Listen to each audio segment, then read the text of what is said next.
A gente tem falado aí no programa de hoje, né, sobre essa questão do relaxamento, mas infelizmente, gente, nos últimos tempos, a ansiedade tem despontado como um dos principais problemas de saúde em todo o mundo.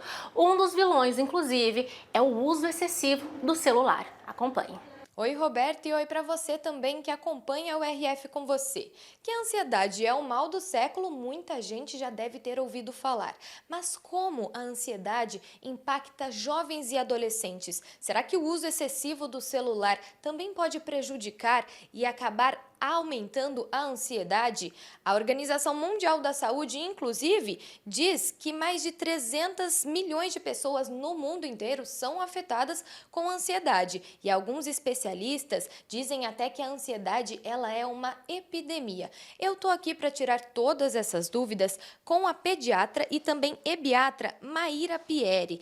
Doutora, primeiro começa esclarecendo para mim essa denominação. O que é um ebiatra? Ebiatra, então, é o médico de adolescentes. A gente faz primeiro a pediatria e depois a ebiatria, que vai de 10 a 24 anos de idade, né? E do que a gente vê nos consultórios, a gente fala que metade é a parte física e metade é a parte psicológica aí do adolescente, que, como você mesmo falou, hoje em dia está bastante afetada, né? Muito afetada. E doutora, o uso excessivo do celular, ele pode mesmo acarretar quadros de ansiedade em adolescentes? Olha, ele contribui sim, né, para a ansiedade do adolescente, ainda mais quando eles usam de forma excessiva, né? A gente tem visto agora até um movimento aí de todo um Brasil proibindo nas escolas, o que eu já estou começando a ver, apesar de fazer só 3 meses, já estou vendo resultados aí, né? De eles estarem menos horas aí no celular. Inclusive, a Sociedade Brasileira de Pediatria tem uma recomendação que até 2 anos não use nada de horas de tela, de 2 anos a 5 anos, 1 hora de tela, de 5 a 10, 2 horas, e a partir de 10 anos, no máximo, 3 horas de tela de lazer. Saindo um pouco da ansiedade para falar sobre outros transtornos, como que o uso excessivo do celular pode impactar o cérebro de uma criança, de um adolescente? Olha, eles, usando demais, eles perdem alguns estímulos que tinham anteriormente, brincando numa natureza, aí, brincando num parquinho, e ficam muito delimitados ali, né? Só naquelas funções. Hoje, a gente sabe que, justamente como eu falei, o ebiatra atende até 24 anos, que o cérebro da criança e do adolescente estão em formação. Então, a gente quer contribuir da melhor forma, né, com reforços positivos. E só a tela o tempo inteiro, isso não contribui, né, com essa formação aí.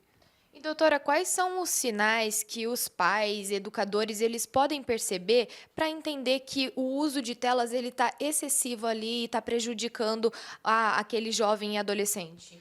Olha, eu acho que o que eu mais escuto aqui são filhos que começam a não obedecer alguns combinados, algumas regras, né? Olha, nós temos que jantar a tal horas. Ah, eu estou no celular, eu estou terminando um jogo, né? E tudo isso, ficam muito nervosos em jogos também, né? Então, não só o celular, mas todos os joguinhos também que tem no celular e fora também, né? Então, é uma criança que começa, um adolescente que começa a ficar mais nervoso, mais respondão, né? Então, todos esses fatores contribuem, ficam mais dentro do quarto, por isso é hoje chamada geração quarto, né? Muito mais dentro do mundinho deles. E isso tudo contribui não só para a ansiedade, como depressão, isolamento e diversas outras questões de saúde mental. Então, voltando a falar da ansiedade, como então esse uso excessivo pode potencializar a ansiedade? Olha, eu acho que tudo que a gente faz em excesso pode nos causar ansiedade, né?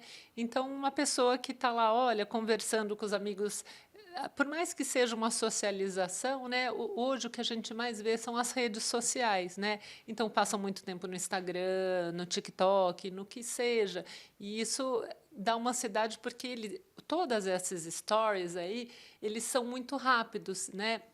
Então, o jovem quer um prazer imediato, muito rápido, né? Então, tudo que não vem rápido, como a vida não vem tão rápido, começa a dar uma sensação de ansiedade para eles. Então é possível até traçar um paralelo, né, entre o celular e a vida. O adolescente, então, ele está sempre buscando a rapidez e aí quando as coisas não acontecem da maneira como ele deseja na vida, ocorre a frustração, né, e a ansiedade. Isso seria um termo aí também que a gente poderia estar falando que sim.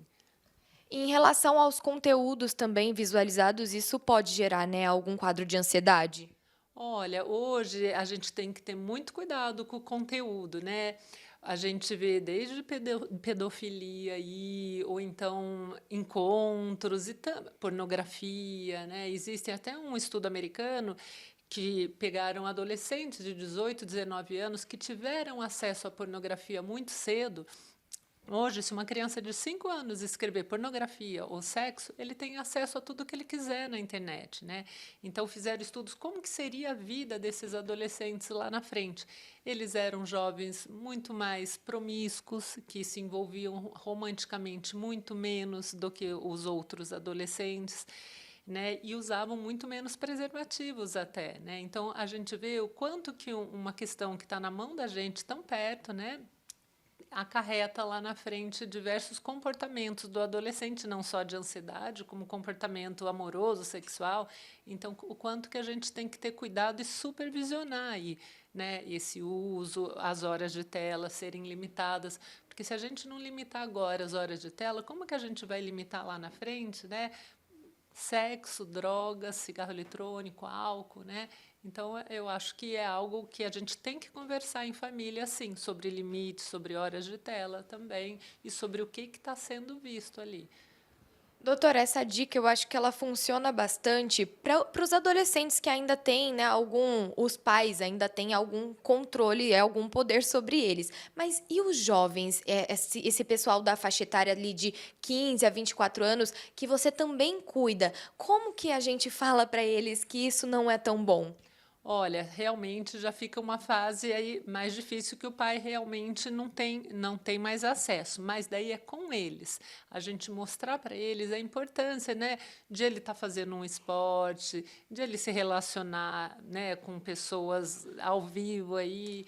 Então, mostrar para eles a importância e falar, olha, se você tem percebido o quão ansioso você fica quando você usa em excesso, né? O quanto isolado você fica.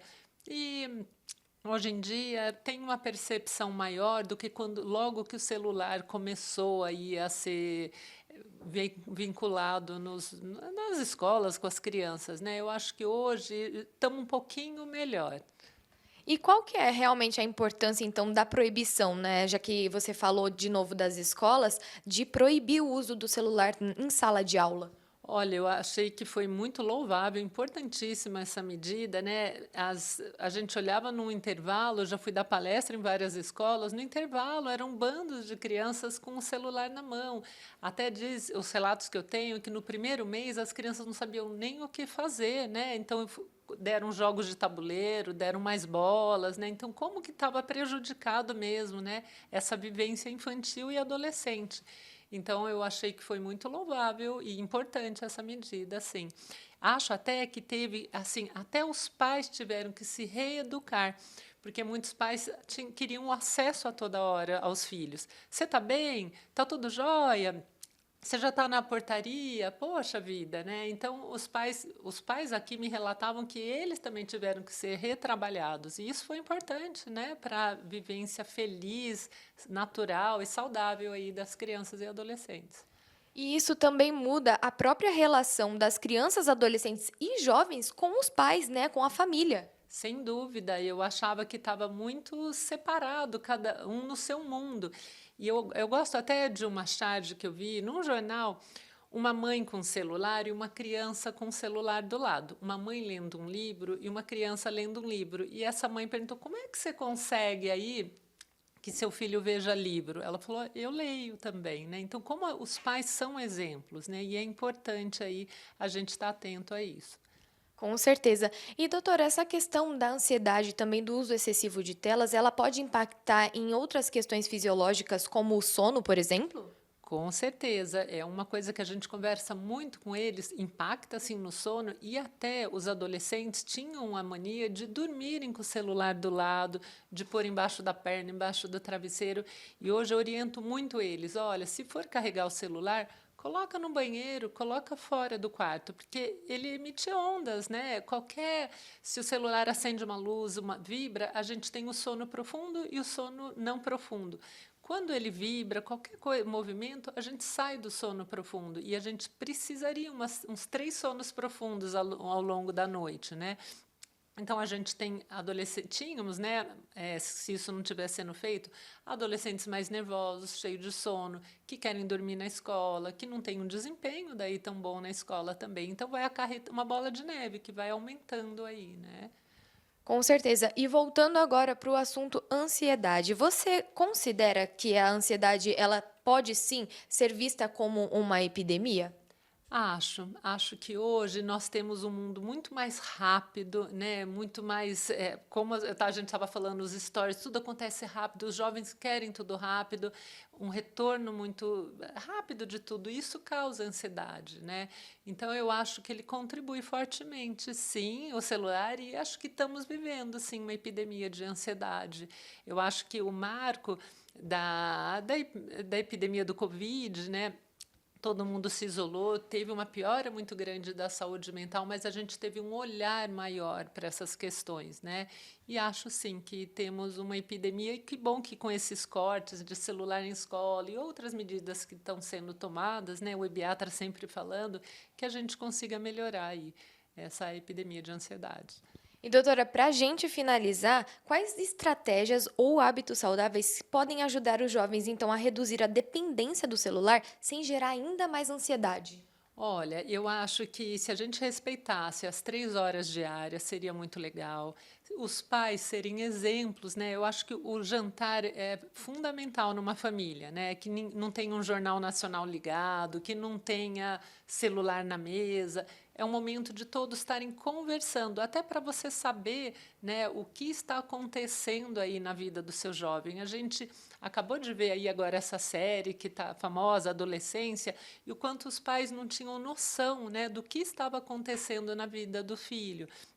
Então, é importantíssimo, eu falo, é uma geração quarto, mas se esse jovem não sai do quarto, vamos entrar dentro desse quarto, nem que seja uma metáfora, vamos participar um pouco mais da vida desse adolescente aí, né? Então, eu acho que são medidas importantes, respeitar as 3 horas, a gente participar mais da vida deles, a gente estar mais juntos e dialogar com esse jovem. Com certeza, doutora, muito obrigada pela sua participação. E é isso, viu, Roberta? Dicas dadas, e é sempre importante esse assunto entrar em pauta, né? É sempre importante a gente falar da ansiedade, mas também do uso excessivo do celular que pode acarretar tantos problemas aí. Eu volto com você.